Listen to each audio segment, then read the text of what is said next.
Hello and welcome to another edition of the Under Center podcast. I am your host, Darren Marr, and I am joined by two of the lowest ranked prospects in this year's NFL draft, Jake Woolhead and Fionn Malloy. Lads, you had your pro day last week, but unfortunately you sort of made the mess up of not inviting anyone. Yeah, I mean, I didn't invite anybody, but also my 40-yard dash was 10 or 15 seconds long. I think they all left the building by the time I reached the end of the 40-yard dash, but maybe, hopefully, I might be the Mr. Irrelevant. So I'd be happy with that. Yeah, and the coaches were dazzled by my 10-yard bombs down the field. That got intercepted even though there was no defense around. The defensive back coach intercepted it as he was showing the defender what to do.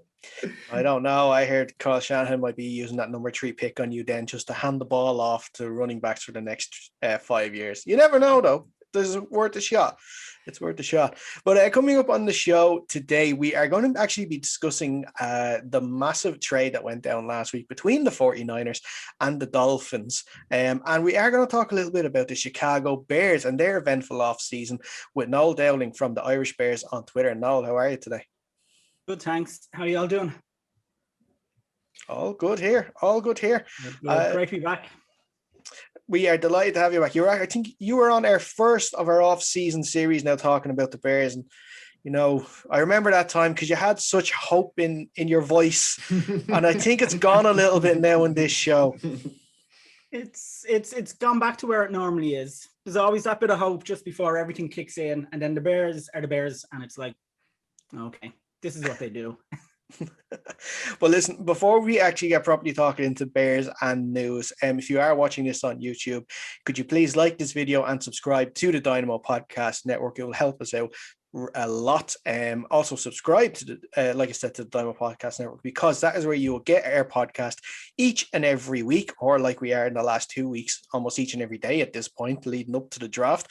If you prefer the audio version, just search wherever you get your podcast, just search Dynamo Podcast Network. You'll find us there too, so subscribe to that as well and you'll get our podcast every time we release it. So you should have already gotten this week's podcast in our off-season series looking at the Titans and the Falcons. If you haven't already, make sure you download that and have a listen to that too, because we had some great, interesting chats with Gentry Estes of the Tennessean and Aaron Freeman of Locked On Falcons. So some really good chats there. But let's get into the news and the blockbuster trade that went down on Friday. The San Francisco 49ers trading with the Miami Dolphins for the Dolphins' number 3 pick in this year's draft. The Niners gave the Dolphins the number 12 pick, which they had, a 2022 first and third rounder, and a first in 2023. Then the Dolphins used that number 12 pick and the 123rd pick in this draft, as well as a first in 2022, and sent that to the Eagles in return for the Eagles' number 6 pick and their 156th pick in this year's draft. Very confusing, but the important thing is the top 12 now stands as Jaguars first, then you have the Jets, 49ers, of course, at 3. You've got the Falcons at 4, Bengals at 5, Dolphins at 6 now. The Lions are 7. 8 is the Panthers, Broncos 9, Cowboys 10, Giants are 11, and then the Eagles are 12th. Jake, I'm going to start with you on this. What did you make of the trade last week? I loved it. I thought it was it reminded me of draft day. It felt like that's what it was. I think it was a brilliant move by the Dolphins because they were able to get a few extra picks in the next couple of years. They're loaded with draft picks. They literally probably have the most capital of any team in the NFL right now. So if they don't want Tua, they can use that capital and move up and get a quarterback next year if they like. But what I really liked about it was they moved back up to 6. So now they ensure that they're probably going to get the top wide receiver, Jamar Chase. So I think that's fantastic. And then with their second pick, I can't remember where they picked second in the first round, that can go on a tackle. So, I mean, that's fucking genius. Like, yeah, I agree with Jake. I think it's a good move, especially because they got back up to 6. I think that's a key. Maybe overall having to give some of that first rounder cash that you got from the trade with the 49ers back to the Eagles makes it look on the face of it like you've lost a bit of value for that trade. I think gaining a few top picks plus only going down 2 spots really net, I think that was a stroke of genius. And like Jake said, they're still in position in all likelihood to get the player that they've always wanted from the very beginning. And I think that's the most fun part of these trades, is that teams in the most vague possible way start to give away who it is that's on top of their draft board. And it just gives us a little bit more ammo to try and talk about who they want. So for us, it's clear the Dolphins aren't going to pick a quarterback. That was probably obvious picking Tua last year, but now we get a little bit more insight, like, okay, so they do have their eye on someone quite high in the league standing, because they wanted to get right back up there up the top.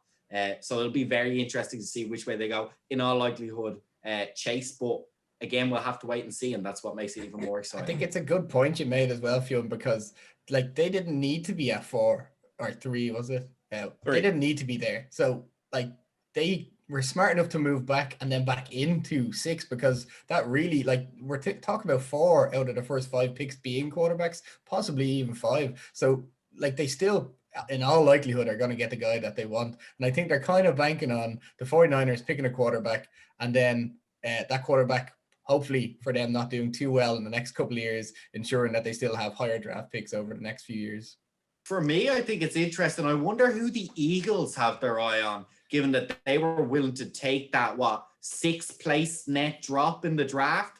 Clearly, they have their eye on some sort of position player who has not necessarily caught the eye of those really desperate teams, and they're looking to fill a gap. Now, as we know, Jake, they have plenty of gaps to fill. They were not a great football team. They've got rid of their quarterback who didn't shine last year, and their current quarterback didn't exactly light it up when he did get in the last couple of games of the season. So it'll be interesting to see, I think, especially, well, it's always interesting for me and Jake, but for the rest of the NFL as well, to see which way the Eagles go with this draft pick.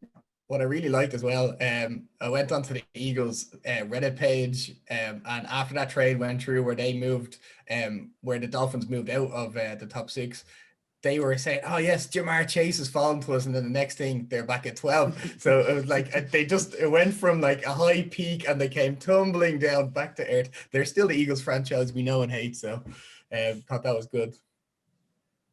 Yeah, no, what do you make of the trade? Yeah, no, as the guy said, I think it's great from the Dolphins' point of view. You know, you get those extra picks, and then you come back into the top 6. So as the guy said, they obviously have somebody in mind that they want. I'm kind of looking at it from the what it says about the young quarterbacks in Philadelphia and Miami as well, because, you know, people weren't too sure, you know, are they going to stick with the young guys? Are they going to kind of bring someone new in? I mean, Tua got benched there at the end of the year, but I think for him now, this probably gives him maybe a bit of vote of confidence that, look, we're going to go with you again. Because as the guys say, I can't see them taking a quarterback if they're going to move from 3 to 6. They've obviously got their eye on someone else. Now, I had read a few kind of stories out there saying that they wanted Wilson at 2, but when that became clear to them that it wasn't going to happen, they decided, right, you know, number 2 option, we can drop back a bit. So, look, like the draft every year, you just don't know what's going to happen.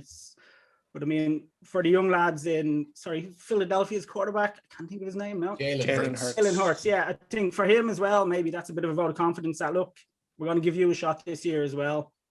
So, no, interesting to see. It's certainly an interesting move. And just in terms of just from a Bears angle, there was a lot of talk about, will the Bears try to move up? Will they try to move up? Well, this is the value now that's going to cost you if you want to go up, maybe, you know, top 6 or whatever, if a quarterback were to fall, which I think is probably a bit too rich. Now, never say never with Ryan Pace, but, you know, at least that kind of sets a market value now. So you have an idea, if you wanted to, that's what it's going to cost you. You mean you're not set with Andy Dalton, that quarterback? Shock. Jake, let's not mention the name yet. Give me a few more minutes of happiness before I need to talk about that. Yeah, let's talk about some other teams so we just don't have to upset Noel just for the time being, okay? But yeah, I kind of agree with what you guys are saying a lot about Miami's moves too. And it's interesting with Philadelphia as well. And I think, like you were saying, Noel, I think he is going to, I think the team is going to give Jalen Hurts an opportunity next year at least. I think that's only right to. Because if you look at it, they will have their first round pick in number 12 this year, but they will also, if everything goes to plan, have 2 first rounders next year if Carson Wentz plays for the Colts like he's expected to. I think it's 75% of the snaps. I think the trade then turns into a first round pick for next year. And it's interesting that taking Jalen Hurts out of the game in that Washington game has now earned them another first round pick. Even though they wanted 6 of it to get as high as they could, they used that and got a first round pick out of it, and they still have the number 12 pick too. But I want to know what you guys think about the 49er side of it, because this was the interesting thing to me, because I'm not sure about this move myself. Mostly because everyone's talking like they're going to go for Mac Jones at number 3. And we've seen that Shanahan and the GM, John Lynch, were at his pro day there just a couple of days ago. And everyone's saying that this is their guy. But maybe are the 49ers maybe a little bit of a victim playing into this pre-draft hype a little bit? Because it was only a couple of weeks ago that a lot of scouts were projecting Mac Jones to be in the second half of the first round to be drafted. I think we even mentioned that where Washington are at the moment, that Mac Jones could fall to them and he could go with them. And now in the past couple of weeks, his stock has soared. And I'm just wondering, is that just because there's a lot of talk? Maybe, I don't know. Like, I can't say, I don't watch a lot of college football, so I don't know if he was unfairly projected first, or maybe he's being unfairly projected now. But I just feel that maybe they have gotten a bit of cold feet in that sense, that they thought that they could get Mac Jones and where they were at number 12. But now they're seeing that other teams are looking at quarterbacks sooner, like of Denver and Carolina are going to be looking at quarterbacks. So maybe Mac Jones won't reach them at 12. One important thing I think to take into consideration as well in their decision is Deshaun Watson. Because if Deshaun Watson had moved like a lot of teams expected him to, maybe it was going to be to the 49ers, maybe it was going to be to a Jets or a Carolina, then maybe Mac Jones could have fallen to maybe they could have fallen to 12 where they would have picked them up. So maybe they are paying, and they are paying the sort of what they would have for Watson, but they're paying that for a Mac Jones, which is not that, like any draft choice, is not a guaranteed to be a success. What do you guys think about that? Well, I'll just have to say, you mentioned that like a few weeks ago, maybe a month ago or so, that he had started getting that hype up. So he moved up on a lot of people's draft boards. We've seen that a couple of years ago with Dwayne Haskins, and we've seen how that fell really badly for the Washington football team. Now, I don't know.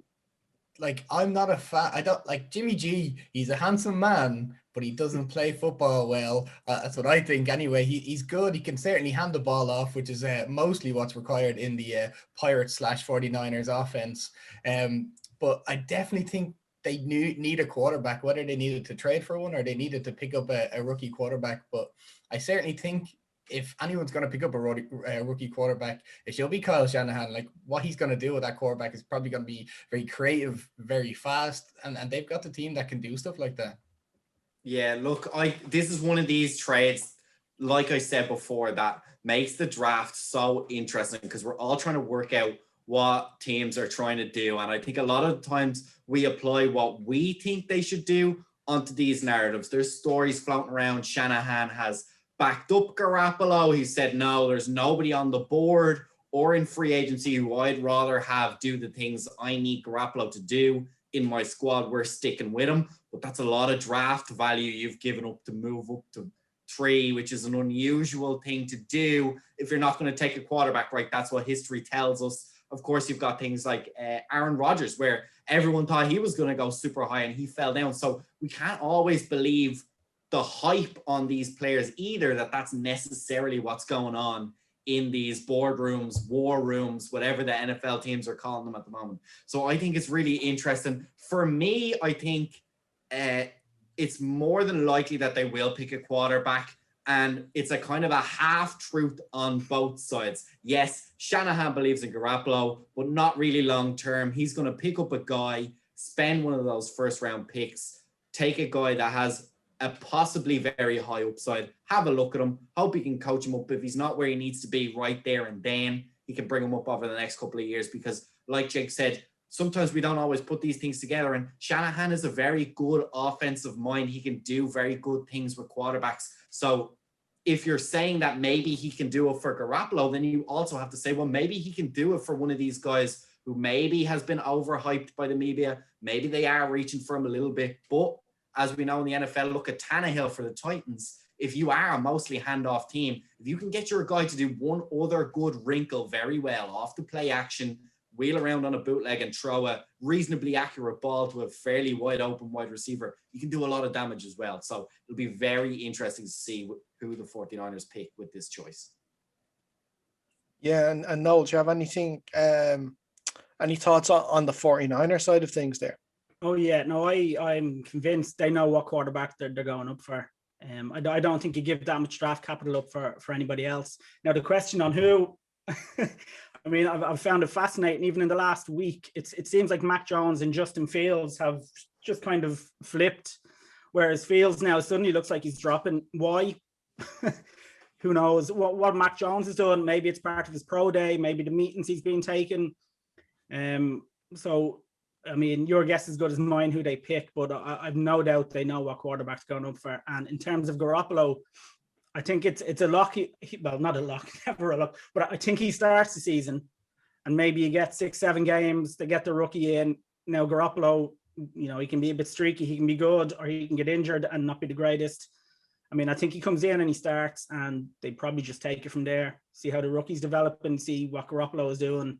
And, you know, I think at some point they swap, but as I say, I've found it fascinating now, just to talk around this, even since San Francisco moved up, just the whole Mac Jones hype that seems to be building as being, I mean, as a Bears fan, I'm jealous that I'm not into quarterback talk, but it's fascinating to watch how it's actually developing and what happens. I'm looking forward to seeing that anyway. It is a bit. Sorry, Sean. Go ahead. And that's something that these teams do, right? If they do move up, they have all connections in media. They can spin all this stuff. They can start making a guy try and get him to drop to them if they don't have the capital to move up. They can move up and pre-hype the fan base up for a pick they know they're going to take. There's all sorts of mind games, and that adds another layer of complication and another layer of interest to all these things. And that's why I love these trades. They're great for us to talk about, and they give us a lot of ammunition and a lot of talking points over the next few weeks. Yeah, and what I was going to say, I think it is a little bit of a risk from the 49ers as well, because they're going to have to, on two different levels. First of all, they obviously will have to hit on this quarterback, because if they don't, then their next two drafts, they don't have any first-round picks. So it's going to be very difficult to get another quarterback if this one doesn't work. And on the other side of things with the Jimmy Garoppolo situation, they're going to have to handle that very carefully, because from all the reports that I've read, Jimmy Garoppolo is very popular in the dressing room with the players. So if they just, like you were saying, Noel, if maybe he starts the season off poorly and they just dump him and get the rookie in, it may not be seen too favorably by some of the players too.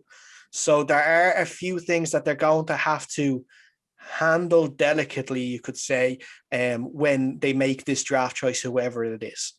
But as you say, it is, and I hate it. I'll always bring it back to the Bears. I know exactly what it's like when the Bears, now they didn't move up quite as much, but they moved from 3 to 2 to get Mitch. Now, obviously, what comes with that is who they turned down to take Mitch. But still, you know, you give up draft picks, you take this player in such a high position, and with that then comes expectations. So, you know, you need to hit, because if you don't hit, the expectation of taking a quarterback so high, it's a lot for a young player to take if he's not really, you know, starting to pan out as a good pick. Yeah, for sure. Well, look, while we're talking about it, let's move on and let's talk about the Chicago Bears. It's the reason why we have you on today, Noel. Okay, I'm going to go now.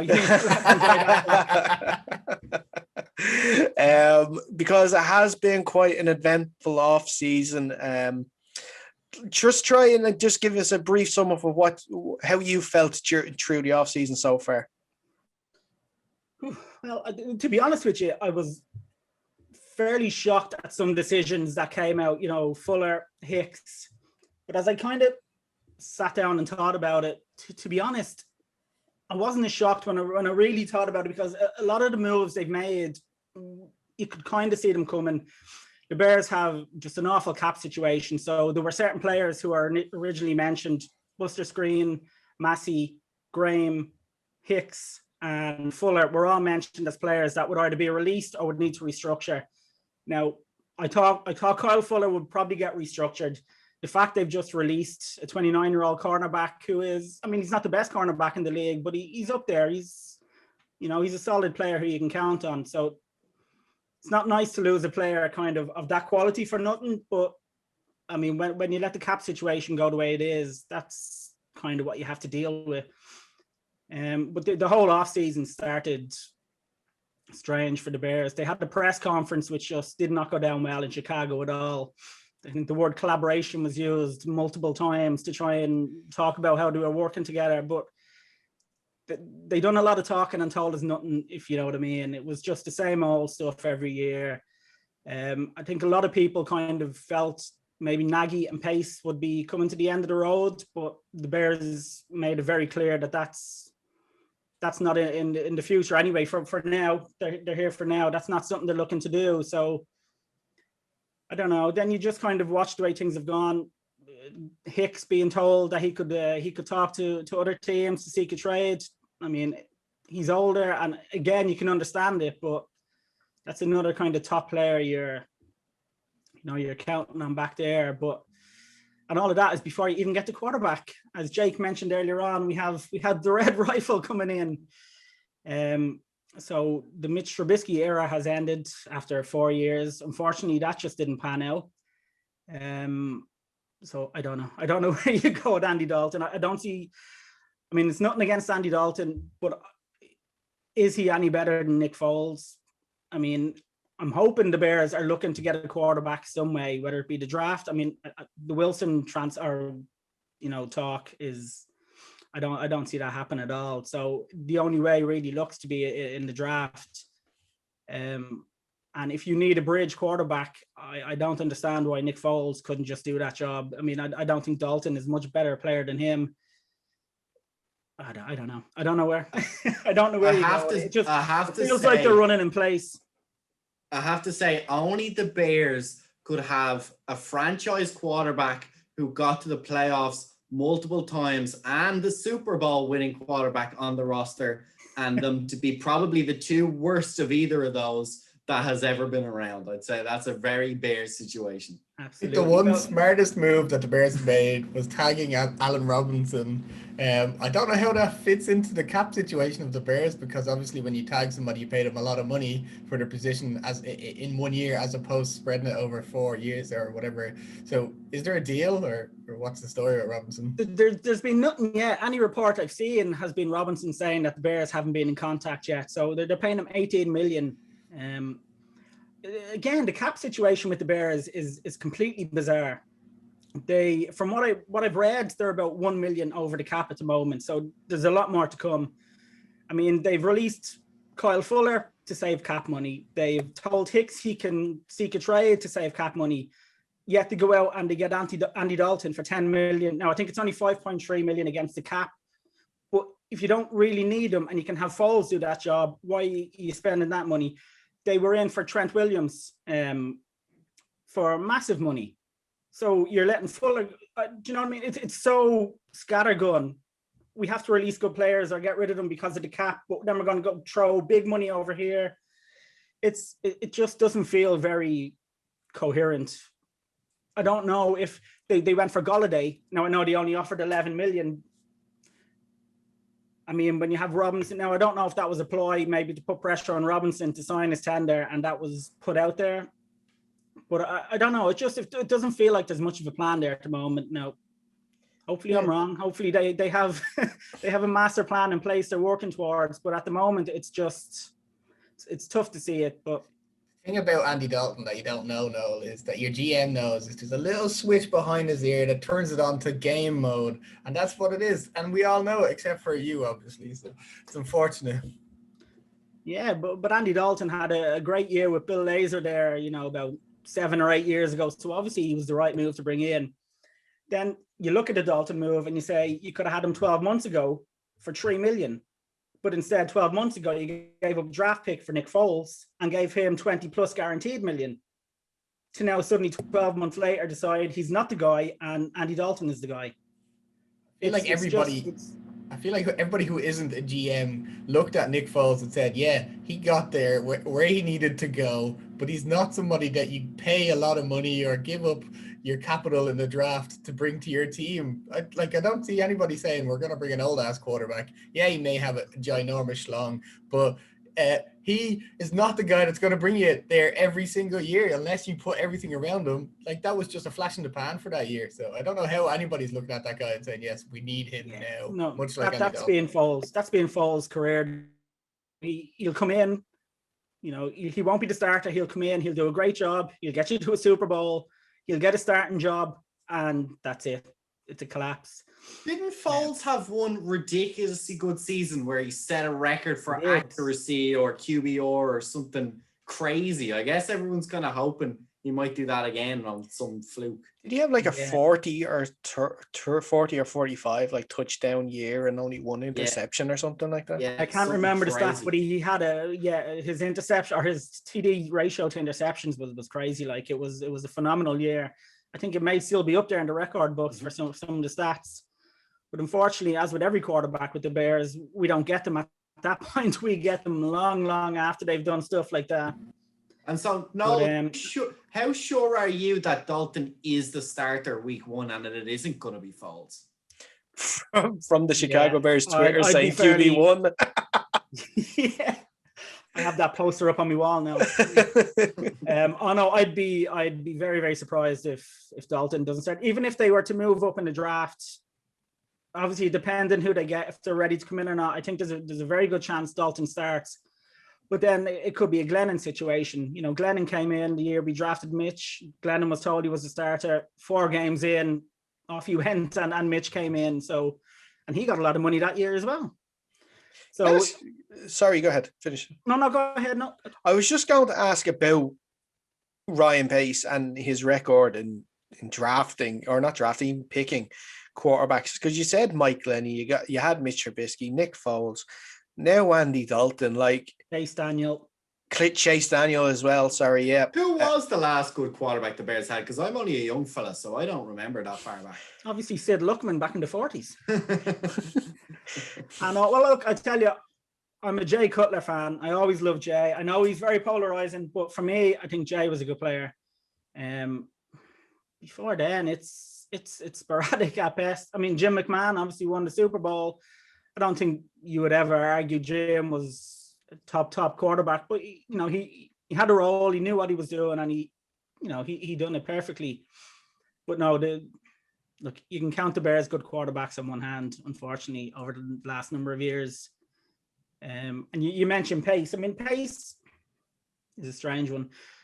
His quarterback picking is abysmal. And unfortunately, they're the big splashes that he makes. I mean, his move for Mitch backfired completely.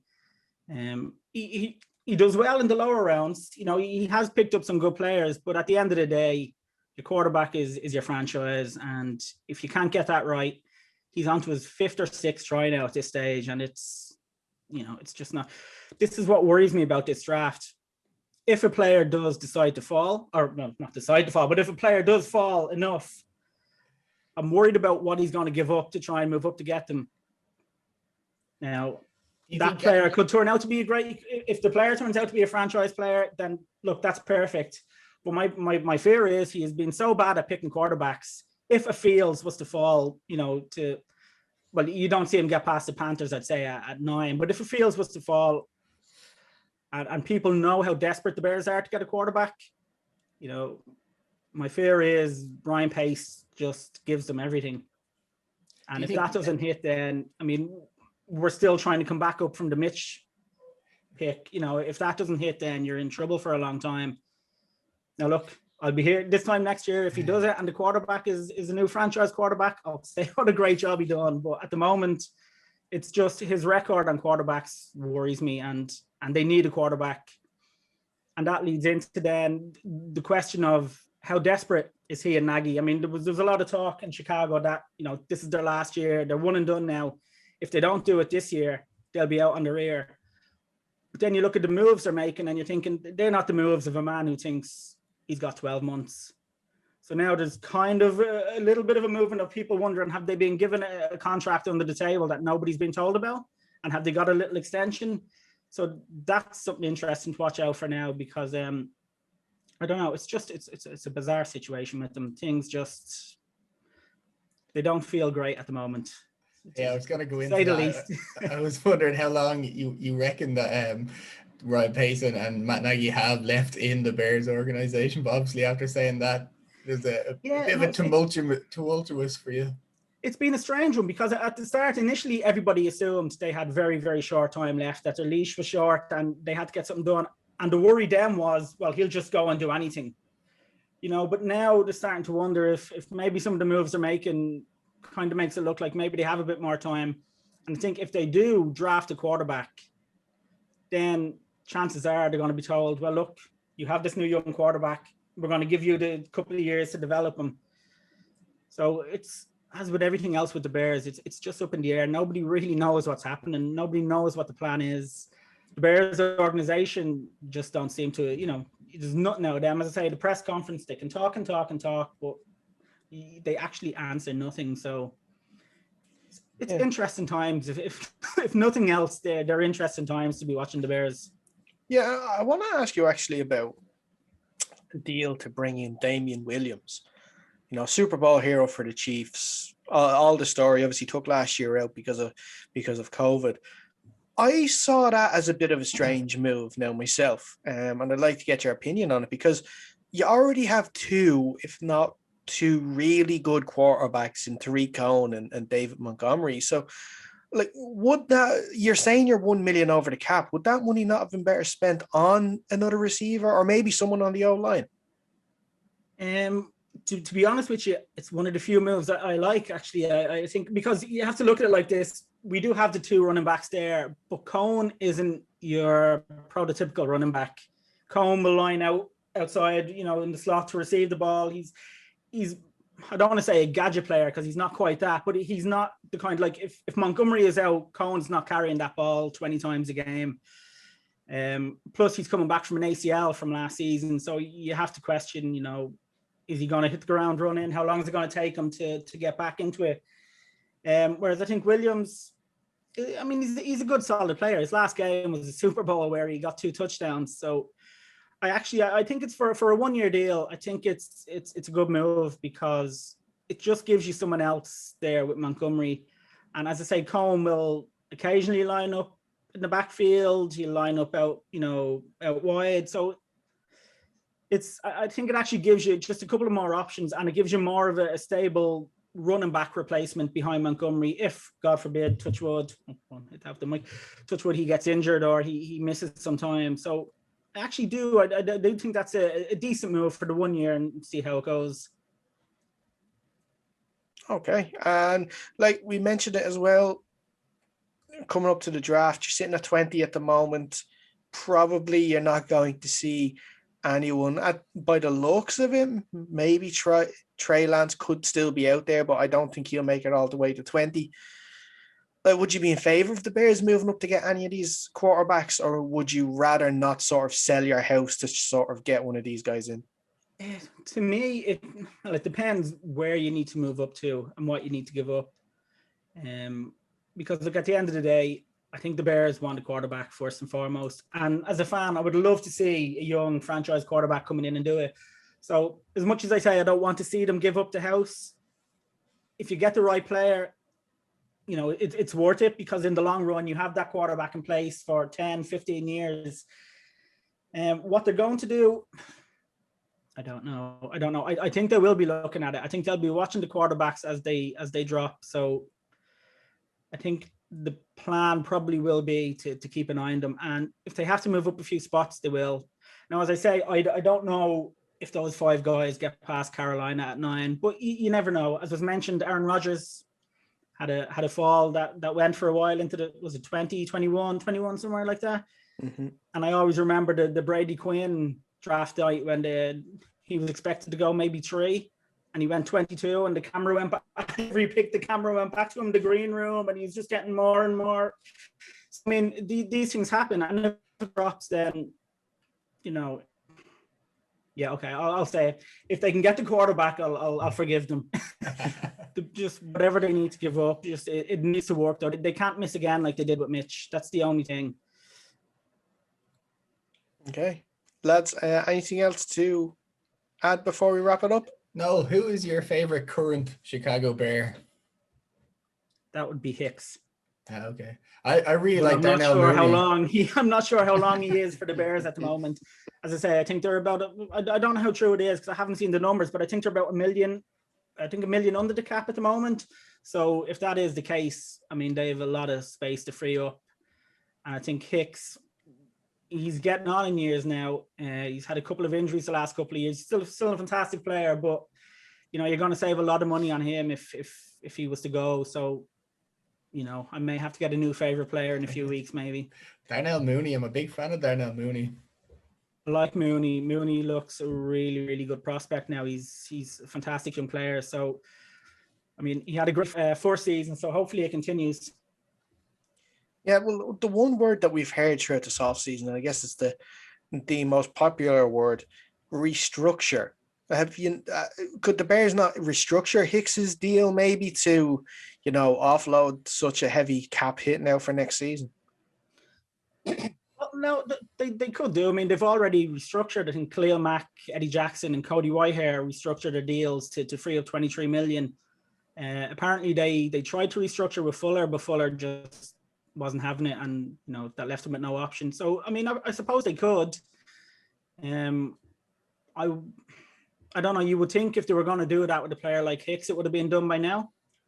But look, again, with the Bears, you never know. Anything could happen. So, I mean, it's possible, but we'll have to wait and see what way that goes.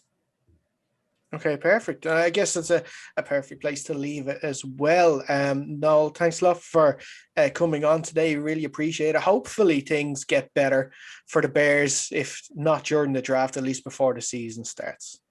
Hopefully. And I appreciate you lads having me on. It's great to be on here. That is where we're going to leave it for the show this week. And once again, if you haven't already, please like this video and subscribe to the Dynamo Podcast Network. That's where you find the podcast each and every week. Noel, where can we follow you on Twitter? You can get at the Irish Bears 1. Excellent stuff. So make sure you follow that if you are a Bears fan and you want some latest news as well from anything Bears related. And make sure if you want to listen to the audio version of this podcast, you can if you just go to anywhere you get your podcast and search Dynamo Podcast Network. That's where you'll find this podcast and all of our other ones too. And while you're at it, go to our social medias as well. We're facebook.com/undercenter podcast. Twitter, Instagram, and TikTok at Under Center Pod. You'll find us all there, and that'll be all the info that you need. You can follow the pages there too. But until the next show, stay safe, and we'll speak to you soon.